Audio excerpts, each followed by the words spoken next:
नमस्कार, बहुत स्वागत है आप सभी का। मैं हूं आपके साथ नैना यादव, लेकर हाजिर हूं हमारा खास शो नापाक। एक तरफ आमने सामने ईरान और अमेरिका और दूसरी तरफ एक ऐसा देश जो खुद संकटों में घिरा है लेकिन बनना चाहता है मध्यस्थ। जी हम बात कर रहे हैं पाकिस्तान की, वही पाकिस्तान जो अक्सर ना घर का है ना घाट का, लेकिन अब ईरान और अमेरिका के बीच में सुलह कराने का दावा कर रहा है। इस बीच वो अपनी ही चाल में फंस गया है। उसकी चाल उसकी अपनी ही साख पर भारी पड़ रही है। और क्या ईरान अब पाकिस्तान पर और भी ज्यादा सख्त रुख अपनाएगा? वहीं पाकिस्तान इस बार एक और अपनी घिनौनी करतूत से सुर्खियों में आ गया, जहां पर महिलाओं के साथ जबरन धर्म परिवर्तन कराया जाता है और उनके साथ यौन उत्पीड़न किया जाता है।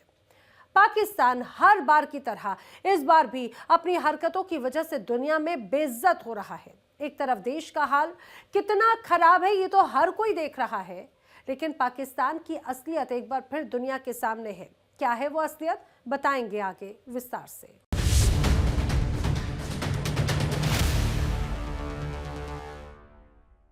ईरान पाकिस्तान सीमा पर एक बार फिर से बारूद की गंध तेज हो गई। ईरानी सुरक्षा बलों ने सीमा पार से घुसपैठ कर रहे दर्जनों आतंकवादियों को मार गिराने का दावा किया। ये कार्रवाई ऐसे वक्त में हुई जब पाकिस्तान ईरान के साथ वार्ता की मेजबानी की तैयारी कर रहा था। अब सवाल उठता है, क्या ये सिर्फ आतंकी घुसपैठ थी या फिर इसके पीछे कोई बड़ी साजिश थी?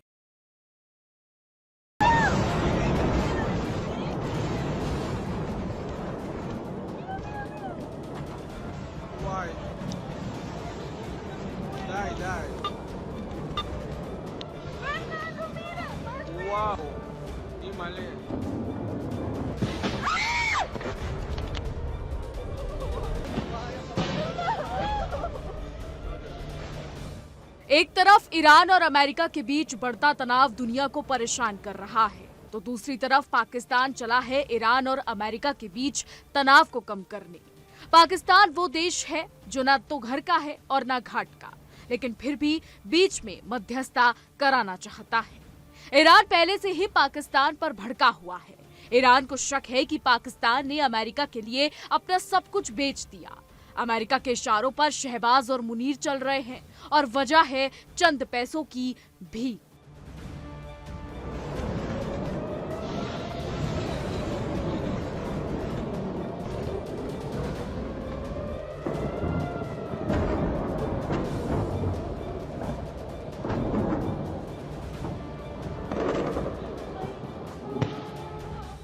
लेकिन पाकिस्तान की एक चाल उसे ही महंगी पड़ गई है। जी हाँ, ईरान के सिस्तान बलूचिस्तान प्रांत में स्थित रासक इलाका, जहां एक बार फिर गोलियों की गूंज सुनाई दी। ईरानी सुरक्षा बलों ने दावा किया है कि पाकिस्तान की तरफ से घुसपैठ कर रहे जैश अल अदल के आतंकियों को मार गिराया गया। रिपोर्ट्स के मुताबिक ये आतंकी एक ऑपरेशनल मिशन के तहत ईरान में दाखिल होने की कोशिश कर रहे थे, लेकिन ईरानी सेना ने उन्हें घुसपैठ के दौरान ही ढेर कर दिया। बता दें, ईरानी सेना का कहना है कि हमने सीमा पार से आने वाले आतंकियों को निशाना बनाया। बड़ी मात्रा में हथियार भी बरामद हुए हैं। इस ऑपरेशन के बाद ईरानी बलों ने आतंकियों के पास से भारी मात्रा में हथियार और गोला बारूद जब्त किए हैं। लेकिन इतना तय है कि इस कार्रवाई ने ईरान पाकिस्तान रिश्तों में एक बार फिर तनाव बढ़ा दिया है। इतना ही नहीं, पाकिस्तान की इस हरकत से एक बार फिर ये भी साबित हो गया कि वो अपनी करतूतों से बाज नहीं आ रहा है। पाकिस्तान की जनता खुद जानती है कि विदेशों में पाकिस्तान की जनता और पाकिस्तान को लेकर क्या कुछ तस्वीर बनी हुई है, लेकिन शहबाज मुनीर को भीख मांगने से फुर्सत मिले तो वो अपने देश के बारे में सोचे। पहले तो सबसे पहले तो हमारे जो सियासतदान है, ये प्राइम मिनिस्टर है, बाकी जो भी पार्टी के XYZ, इन्होंने आवाम को भिखारी वैसे ही बना दिया। पाकिस्तान में वो वैसे ही भीख मांग रहे हैं। अब बाहर जाके जो भीख मांग रहे हैं, वैसे तो अल्टीमेटली हमारे मुल्क का वैसे नुकसान है बहुत। जो लोग यहाँ से जा रहे हैं और वहाँ पे भीख मांग रहे हैं, वैसे हमारी बदनामी है। हमारी शुरू से बेसिक ये दी गई है कि भाई आपने इधर से भीख मांगनी है, आपने इधर से स्कैम करना है। पाकिस्तानियों को 57 मोर देन 57 कंट्रीज ने बैन किया हुआ वीज़ा। आप दुनिया के वर्ल्ड वाइड किधर भी चले जाओ, इनफैक्ट आप किसी भी इस्लामिक कंट्रीज भी चले जाओ, हम भी इस्लामिक कंट्रीज में से आते हैं, वो सिर्फ एक ही नाम से जानते हैं, स्कैमर्स, फराडी है। अब हर जगह हम स्कैम कर रहे हैं, हर जगह पाकिस्तानी फ्रॉड कर रहा है, हर जगह भीख मांग रहा है। अल्टीमेटली सऊदी गवर्नमेंट भी ये कह रही है कि जो भी पाकिस्तानी आ रहा है इधर भीख मांग रहा है या तो स्किप हो रहा है। अब पाकिस्तान का वैसे ही बदनाम कर दिया इन लोगों ने। और अगर उनसे अगर पूछा जाओ आप भीख क्यों मांग रहे हो, बोलते हैं कि हम पाकिस्तान में भी क्या करें, पाकिस्तान में भी भीख मांग रहे हैं। यहाँ तो इधर स्नैचिंग हो रही है, स्ट्रीट क्राइम्स बढ़ रहे हैं या भिखारी बढ़ रहे हैं, और कुछ नहीं हो रहा है यहाँ पे। जो हुकूमत पैसा दे रही है किसी चीज बनाने का, उसमें करप्शन हो रही है। आप मुझे कोई सा भी एक इदारा बता दो जिसमें करप्शन नहीं हो रही हो, या आप जाके ऑफिशियल फीस पे काम करा पा रहे हो। आप एक भी इदारा, इसलिए अल्टीमेटली लोग यहाँ से भाग रहे हैं और भीख मांग रहे हैं। जो पढ़ा लिखा तबका है वो बेचारा 40,000 50,000 रुपये में मर रहा है, 60,000 में मर रहा है, ना टैक्स दे पा रहा है, ना कुछ खा पी पा रहा है। आखिर में क्या कर रहे हैं, तो खुदकुशी करेगा तो स्नैचिंग करेगा। ये डंपर वाले जो मार रहे हैं क्या कर रहे हैं, मार रहे हैं। यहाँ पे सारे एजेंट हैं, मैं अभी बता रहा हूँ। आपके पास 2,000 रुपये हो, सही, आप अंदर जाओगे कोई काम नहीं करेगा। एजेंट को 10,000 रुपये तो अभी हाथ के दस्तखत भी होंगे। ये क्यों हो रहा है, करप्शन बढ़ रही है। जब तक इस मुल्क में करप्शन खत्म नहीं होगी, बाहर जाके लोग भीख ही मांगेंगे और क्या करेंगे। अवाम के पास कोई दूसरा हल है खुदकुशी का या स्नैचिंग करने के अलावा कोई हल है, या बाहर जाके भीख मांगेगी। तो अवाम का कसूर नहीं है। शहबाज शरीफ ने जैसे बोला कि बेगर्स कांट बी चूजर्स, वो राइट है, बिल्कुल हकीकत है। सारे 25 करोड़ ये भाई मैं, हम सारे भिखारी। अभी मैं बता दूं, हमारी जब गवर्नमेंट जाती है वो भी जाके वहाँ से कर्जा ही लेते हैं, कभी IMF से, कभी सऊदीया से, कभी चाइना से, कभी UAE से, कभी वर्ल्ड बैंक से, कभी अमेरिका से, कभी EU से लेते हैं। और जो पब्लिक है वो भी जाके यही काम करती है। जब माइंड सेट ही ऐसा बन गया है तो फिर गवर्नमेंट भी यही करेगी, पब्लिक भी यही करेगी। ऐसा ही है सर, बिल्कुल आप सही कह रहे हैं। पाकिस्तानी को इसलिए नफरत किया जाता है, स्कैम फाइनेंस में रख दो, वहाँ पे घपला, अकाउंट में रख दो, वहाँ घपला, पौंजी स्कीम। पाकिस्तानी के पास भिखारी, वो बोलते हैं 1 रुपये का तो डबल करके देना, भाग जाते हैं। सबसे ज़्यादा अफसोस की बात यह है कि हमारे मुल्क का नाम ख़राब हो रहा है, और इसके अलावा जो बाकी लोग हैं उनका नाम ख़राब हो रहा है। इसके अलावा ट्रेड में हमारे लिए प्रॉब्लम पैदा हो रही है। देखें, यहाँ पे हमारी हुकूमत को चाहिए कि स्कैन करें, चेक करें कि किस बंदे का क्या डेटा है, क्या उसका बैकग्राउंड है। अगर उसका बैकग्राउंड ठीक नहीं आ रहा, वो शुरू से यहाँ भिखारी ही रहा है और वो यहाँ पे कभी अच्छा रहा ही नहीं है, तो उसे वहाँ बेच के क्या करेंगे। वो अपना प्रोफेशन छोड़ेगा थोड़ी, वो छोड़ थोड़ी सकता है। जो उसने सारी ज़िंदगी यहाँ किया होगा वही वहाँ जाके करेगा। बस सिर्फ करेंसी और रेट चेंज होंगे तो वो ज़्यादा कमाने लग जाएगा। अपने मुल्क में हम लोगों के लिए कुछ नहीं है तो बाहर तो कुछ रखा ही नहीं है ना भाई। पाकिस्तानी भिखारियों के ऊपर यही कहेंगे कि भाई वो लोग यहाँ से जाते वहाँ पर, मतलब उम्रा और उसके चक्कर में जाते वहाँ पर ये लोग फिर भीख मांगते। तो एक तो ये भी तो यहाँ से गलत है। दूसरा ये लोग भाई मुल्क के भी हालात भी ऐसे है कि आवाम को मजबूर कर भीख मांगने पे, समझ गया। और जितने जैसे हुक्मरान बेटे भिखारी, तो ऐसे आवाम भी भिखारी बनेंगी। अच्छा नहीं, हुक्मरान अगर कर्जा लेने जा रहे हैं भिखारी, तो ये हुक्मरानों से सीख रहे हैं क्या पाकिस्तानी भीख मांगने के लिए? तो ये तो वो जो बड़े आपके करेंगे तो वो छोटे भी करेंगे ना।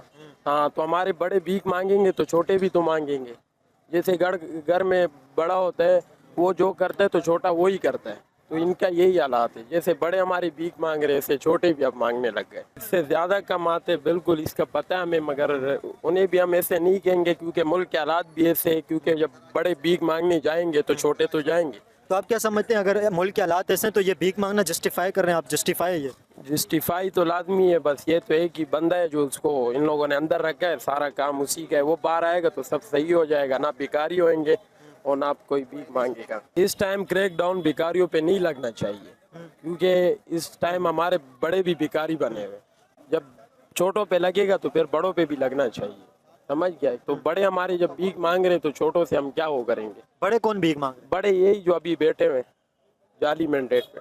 जो किसकी बात कर रहे हैं आप? जाली मैंडेट पे की जो अभी आए हुए, गवर्नमेंट की आप बात कर रहे हैं? तो गवर्नमेंट जो कर्जा सही होंगे तो आवाम सही हो जाएगा ना। नहीं, अगर गवर्नमेंट जा रही है बाहर जाके कर्जा मांग रही है, ठीक है, तो इस पाकिस्तानियों को भी चाहिए बाहर जाके भीख मांगे। तो लाजमी है, उनको तो इधर नहीं मिल रहा है ना। देन तो अब हर जगह से लगेगा ना। हाँ, क्योंकि अल्लाह ने जिसको इज्जत दी है उसको अंदर रखा हुआ है, और जिसको इज्जत नहीं दी उनको बाहर छोड़ा हुआ है। लेकिन हम पे तो अभी तो ये तो खाली इज्जत है और कुछ भी ज्यादातर अभी। और अगर कर्जा तो हर गवर्नमेंट ने पाकिस्तानी मांगा है। वो कर्जा तो हर गवर्नमेंट ने मांगा है। 35 साल का बेटा हुआ और 1-2 साल का बेटा हुआ, तो 35 साल का जो हुकूमत चला रहे थे उन लोगों ने इतना कहा है कि वो 2 साल में वो बैठ गया तो उसने कर्जा ली। तो लाजमी बात है कि वही मिसाल हो रहा है कि जब आपको रोटी हलाल के तरीके पे नहीं मिल रहा हो तो वो तो फिर यही काम तो करेगा, क्योंकि उसको तो घर बच्चा पालना है। तो लाजमी बात है, मुल्क के हालात तो ऐसे चल रहे हैं कि बड़े भीख मांग रहे तो छोटे तो छोड़ो ना। फिर वो तो जो भी करे उनसे गिला ही नहीं करो। उनका तो एक टाइम का रोटी दाल चूल्हा चलता है, और इनका तो गाड़ियों में भी मसाज होता है।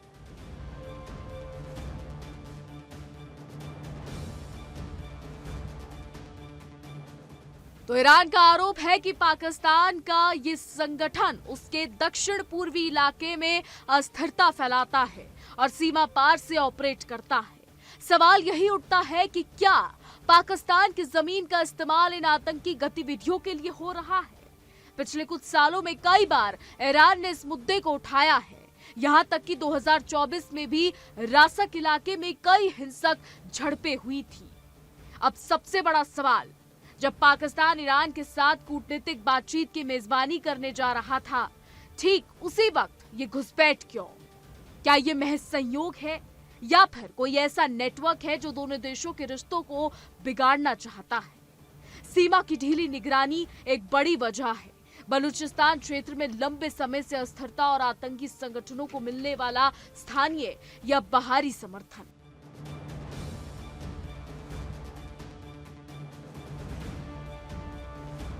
इस टाइम में मुल्क का हालात भी थोड़ा सा सख्त ख़राब है। हर कोई अपना गम में लगा हुआ है, कोई किसी के गम में नहीं है। तो हमारे मुल्क में अफलोड कर दिया, अल्लाह माफ़ करे, किसी चीज़ का भी सहूलत नहीं है। एयरपोर्ट में भी सब बैठे हुए, अल्लाह माफ़ करे, पैसों के लिए कि हमें पैसा खिलाओ, 1 लाख दो, 2 लाख दो, हम आपको करास करेंगे। एक बंदा किस चीज़ के लिए जा रहे हैं, आप पैसे मांग रहे हो उससे। वैसे हमारे पाकिस्तान से हर मुल्क अच्छा है, तो यहाँ से बहुत सख्ती था कि भाई किस लिए जा रहे हो, ये वो बहुत सवालात। वहाँ पहुँचा, वहाँ इतना मीठा एयरपोर्ट में प्यार से बात, बाहर मुल्क के एयरपोर्ट में इतना प्यार से बात करते हैं आपसे, पता नहीं पाकिस्तानी सिर्फ ये इसके लिए बैठे हुए कि हमें पैसा खिलाओ। सबसे बड़ी बात यह है कि हमारा पाकिस्तान कभी तरक्की नहीं करेगा। हमारा पाकिस्तान सारा जिंदगी बेचारा ख्वार रहेगा, सबसे पीछे रहेगा। बांग्लादेश, अफगानिस्तान हमारे से 4 गुना आगे, करेंसी भी 4 गुना आगे, मगर हम लोग पाकिस्तानी लोग बेचारे जो है ना, सारे हुक्मरान, सारे एयरपोर्ट वाले, सारे पुलिस, सारे चीज़ जो है ना पैसों के पीछे लगा हुआ है। तो सबसे बड़ी बात ये, सबसे हुक्मरान से ये गुजारिश है, गरीब हो अमीर हो, गवर्नमेंट का बंदा हो, जो भी हो, उनको बराबर इज्जत दो, अपना मुल्क को थोड़ा संभालो, वरना 10 साल बाद जो है ना इतना भी नहीं रहेगा। ये बदवाई मुल्क है सारा जो है ना, ये बड़े बड़े हुक्मरान की वजह से।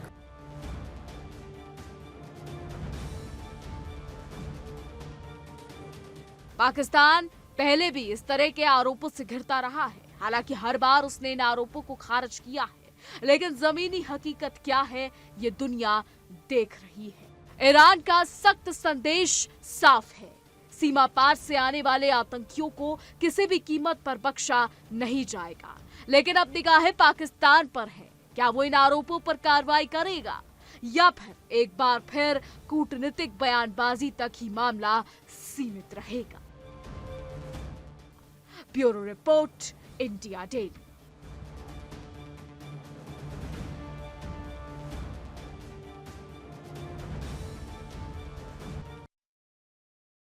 पाकिस्तान में अल्पसंख्यकों पर अत्याचार कोई नई बात नहीं, लेकिन अब हालात और भी ज्यादा भयावह होते जा रहे हैं। खास तौर पर अल्पसंख्यक समुदायों की महिलाओं और नाबालिग लड़कियों को निशाना बनाया जा रहा है। अपहरण, जबरन धर्म परिवर्तन और मजबूरी में कराई जा रही शादी, ये सब एक खतरनाक पैटर्न बन चुका है। संयुक्त राष्ट्र के विशेषज्ञों ने अब इस गंभीर मुद्दे पर खुलकर चिंता जताई और पाकिस्तान को कड़ी चेतावनी भी दी, लेकिन ये पाकिस्तान है कि सुधरता ही नहीं।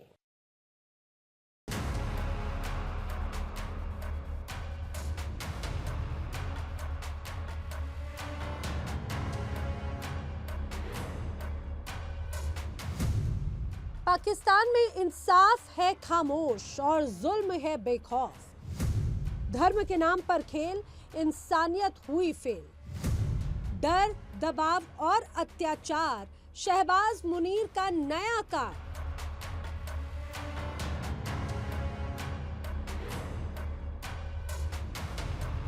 पाकिस्तान, जहां अल्पसंख्यक होना ही अपने आप में एक जोखिम बन चुका है, और अगर आप एक लड़की हैं तो ये जोखिम कई गुना बढ़ जाता है।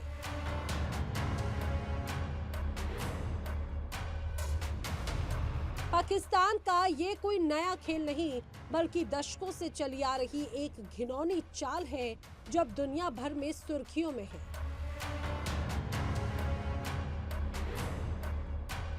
आतंक को पनाह देते देते पाकिस्तान की सरकार और सेना अंधी हो गई, बेबस हो गई, और यही वजह है कि अब पाकिस्तान में ये सब खुलेआम हो रहा है। ए कैटेगरी बना के, बी कैटेगरी बना के, सी कैटेगरी बना के, है तो हम हिंदू, मगर हमको लॉयर सेकेंडरी स्कूल में रखा हुआ है, लॉयर में कि ये निचली जात के हैं, नीची जात के। अच्छा, मैं आपको बताऊं, जो हिंदू कम्युनिटी के साथ जो ज़्यादती जुल्म हो रहे हैं, मैं आपको ये बताऊं क्योंकि मैंने हिस्ट्री पढ़ी हुई है, मेरे को पता है कराची को आबाद करने वाले ही हिंदू हैं। पता है ना अंकल आपको? कराची को आबाद करने वाले हिंदू हैं। कराची जो शहर बनाया है, यहाँ पे सबसे ज़्यादा बड़े बिजनेसमैन हिंदू बिजनेसमैन थे। यहाँ पे सबसे पहले मछेरे थे, तो मछेरे हिंदू ही थे, ज़्यादातर हिंदू थे। फिर बिजनेसमैन हिंदू थे यहाँ पे, और पाकिस्तान बनने से पहले यहाँ पे बड़ी तादाद के अंदर हिंदू रहते थे। लेकिन अभी जो ज़्यादती हैं, जुल्म है, बिल्कुल ज़ाहिर है ये नहीं होना चाहिए, क्योंकि ये ख़ित्ता जो है ना, ख़ित्ता अगर आप पढ़ें, हिस्ट्री को आप पढ़ें, तो ये ख़ित्ते में सब हिंदू रहते थे। जो दूसरे अक़वाम आई हैं ये बाद में आई हैं, लेकिन इस खित्ते में हिंदू रहते थे सबसे ज़्यादा। क्या कहेंगे अंकल? दूसरी बात मैं आपको ये बता दूं कि लोग तो बोलते हैं ये सूबा सिंध है, और तारीख पढ़ो ना तो ये सिंधु देश है। कौन सा देश है? सिंधु देश। सिंधु देश है। तो ये सिंधु देश पुराना नाम है, ये तो हमने बांटा है। ये सूबा सिंध का, वो सूबा बलोचिस्तान का, वो सूबा खैबर पख्तूनख्वा का, नया नाम रख दिया, नए नाम। ऊपर से हम एक ही है, जिसने इंसानियत को पढ़ लिया वो इंसान है। जात पात मजहब के पीछे मत भागो, जात पात मजहब हमने बनाया है। वो हिंदू, वो मुस्लिम, वो क्रिश्चियन, वो ईसाई, वो सिख, क्यों लड़ रहे हैं भाई? हम तो इंसानियत का खून करते हैं, हम तो अपनी आबादी को कम कर रहे हैं मेरे भाई, आबादी बढ़ा नहीं रहे। पहले हिंदुओं की आबादी भी कम हो रही है। पहले बोलते थे गुर्बत हटाओ, वो गुर्बत हटाओ नहीं, गरीबों को हटाओ। 4-4 घंटा तो इस नारायणपुरा के अंदर लाइट जाती है। गैस की लोड शेडिंग है कि खाना पकाने के लिए माँ बोलती है बच्चों को क्या खिलाऊं। नारायणपुरा का पानी काटा गया हुआ है, पानी पीने का नहीं है। पानी अगर आता है तो गटर वाला पानी आता है, तो कहाँ जाके फरियाद करें? जहाँ हमारी कोई फरियाद सुनने ही वाला नहीं है तो हम कहाँ जाके फरियाद करें? संयुक्त राष्ट्र की ताजा रिपोर्ट ने एक बार फिर इस कड़वी सच्चाई को उजागर कर दिया कि पाकिस्तान में अल्पसंख्यक समुदायों की लड़कियों को निशाना बनाया जा रहा है। 2025 के आंकड़ों के अनुसार करीब 75% पीड़ित हिंदू समुदाय से थी, जबकि 25% ईसाई लड़कियां थीं और लगभग 80% मामले सिंध प्रांत से सामने आए।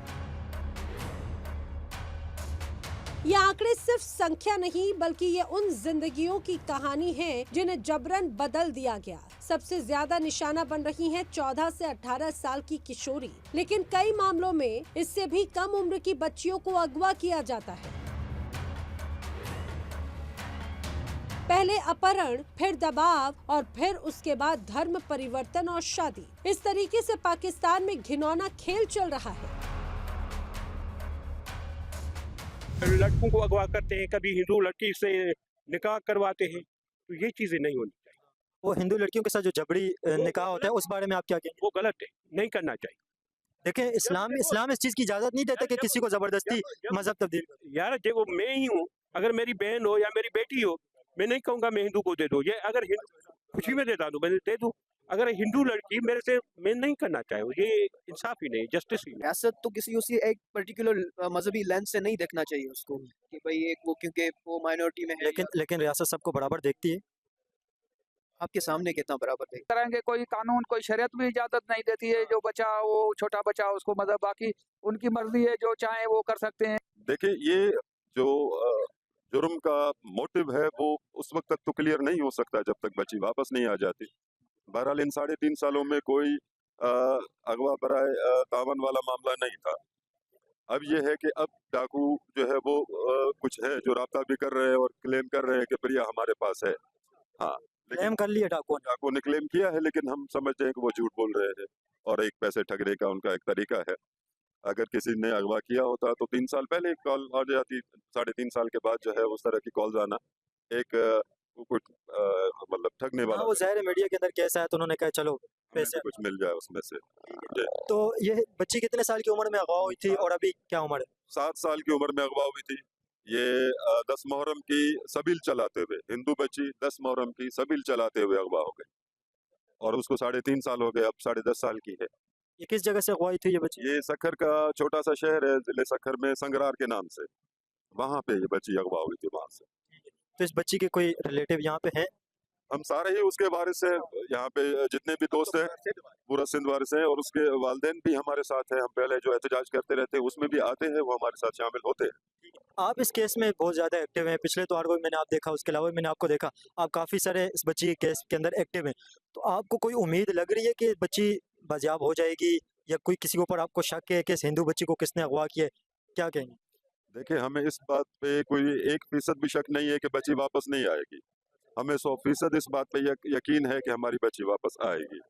और हुकाम जो हुकूमत है वो वजीर आला से लेके वजीर दाखिला से लेके नीचे SP लेवल तक सब ने हमें ये यकीन दहानी भी करवाई है, और इस हद तक यकीन दहानी करवाते हुए आ रहे हैं कि 2 दिन सब्र कर लो, 4 दिन सब्र कर लो, महीनों का टाइम भी नहीं लेते। सालों का टाइम तो दूर की बात है, महीनों का टाइम भी नहीं मानते, दिनों का मानते।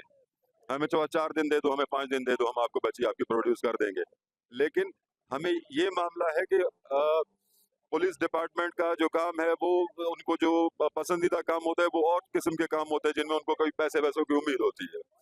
ये तो खैर ये खुदा वाला काम है, इसमें तो उनको कुछ पैसे मिलने नहीं है। यहाँ पे तो मोबाइल अगर कहीं जाएगी तो वो भी पैसे उनको अपनी जेब से खर्च करने पड़ेंगे। संयुक्त राष्ट्र का कहना है कि ये केवल व्यक्तिगत अपराध नहीं बल्कि एक संगठित और मानवाधिकार का उल्लंघन है। लेकिन सबसे बड़ा सवाल, क्या इन अपराधों पर कार्रवाई होती है? रिपोर्ट्स बताती है कि अक्सर पुलिस शिकायत दर्ज करने से बचती है, जांच में देरी होती है और कई बार पीड़िता की उम्र तक सही से तय नहीं की जाती, यानी न्याय की राह शुरू होने से पहले ही बंद कर दी जाती है। ये असलियत है पाकिस्तान में चल रहे इस खेल की। इन लड़कियों को सिर्फ शारीरिक ही नहीं बल्कि मानसिक और सामाजिक अत्याचार भी झेलना पड़ता है, और सरकार हाथ पर हाथ धरे बैठी हुई है। संयुक्त राष्ट्र ने इसे गैर मुस्लिम महिलाओं और लड़कियों के खिलाफ सिस्टमेटिक डिस्क्रिमिनेशन यानी व्यवस्थित भेदभाव बताया और पाकिस्तान को उसकी हरकतों की निंदा की।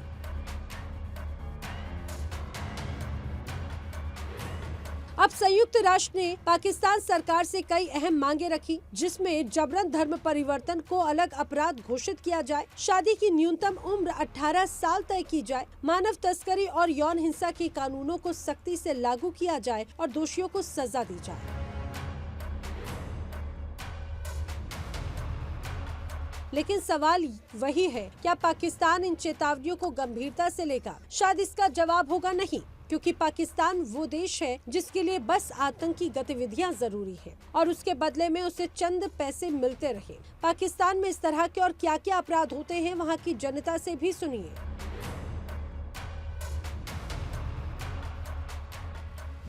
हमारी गवर्नमेंट ऑफ सिंध को पता है ये प्रिया कुमारी हमारी बच्ची किसके पास है, कहाँ है और क्यों नहीं दी जा रही है, और जिंदा भी है माशाल्लाह, जो हमारे सिक्स सेंस काम कर रहा है। और हम चाह रहे हैं, हम डेली हर आतवार को 4 बजे से 6 बजे तक हम यहाँ बिल्कुल धरना लगाते हैं।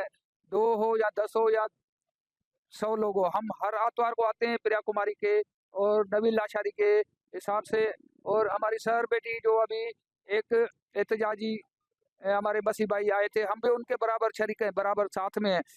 जो भी यहाँ हमारी इस जमीन पे पाकिस्तान में कोई भी जाति होगी, जबर होगा, हम उन लोगों के साथ हैं। और प्रिया कुमारी के हवाले से हमें government of Pakistan, Sindh government ने भी यकीन दिलाया था वो आपको 3 महीने के अंदर मिल जाएगी, आप सब्र करें, और हम उसको बाज़ाब्त करा चुके हैं। कितना टाइम पहले कहा था कि 3 महीने बाद मिलेगी बच्ची? हमने एक 3 तलवार पे बड़ा एहतजाज निकाला था, जिसमें प्रिया कुमारी की मदर भी फादर दोनों आए थे और वजीर दाखिला सिंध का, उन्होंने आके वहाँ यकीन दिलाया था। कितना टाइम पहले की बात है? मेरे ख्याल में जुलाई में हमने पूरा एक रोड बंद कर दिया था एहतजाजन, मजबूरन। और क्या करना चाहिए, हमने बाकायदा उसमें हमारे माइनॉरिटी के MPA लोग भी आए थे, हिंदू रिलीजन से जो था। हाँ, मैं खुद हिंदू रिलीजन से ताल्लुक रखा हूँ, श्यामलाल शर्मा मेरा नाम है। और उन्होंने भी यकीन दिलवाया था इंशाल्लाह आप सब्र करें और आप शोर शराबा नहीं करें, वरना वो मारी जाएगी। हम 2-3 महीने के अंदर आपको बाज़ाब्त करा के उसके घर पहुँच जाएंगे, लेकिन अभी तक नहीं आई। अच्छा, ये जो बच्ची है इसके बारे में ये भी कहा जा रहा है कि जबरी मजहब तब्दीली वाला मामला है, या हिंदू बच्ची ऐसे मजहब तब्दील कर दे, आप इस बारे में क्या समझते हैं? बच्ची को मजहब क्या तब्दील कराएंगे, कोई कानून कोई शरीयत भी इजाजत नहीं देती है। जो बच्चा वो छोटा बच्चा उसको मजहब, बाकी उनकी मर्जी है, जो चाहे वो कर सकते हैं। हमें वो इंसाफ मिलना चाहिए, जो वो अपने पास है उसको छुपा के रखा हुआ है, और क्यों रखा हुआ है वो हमें बाज़ेआब करके हमारे उसके माँ के घर में पहुंचाना चाहिए बच्ची को।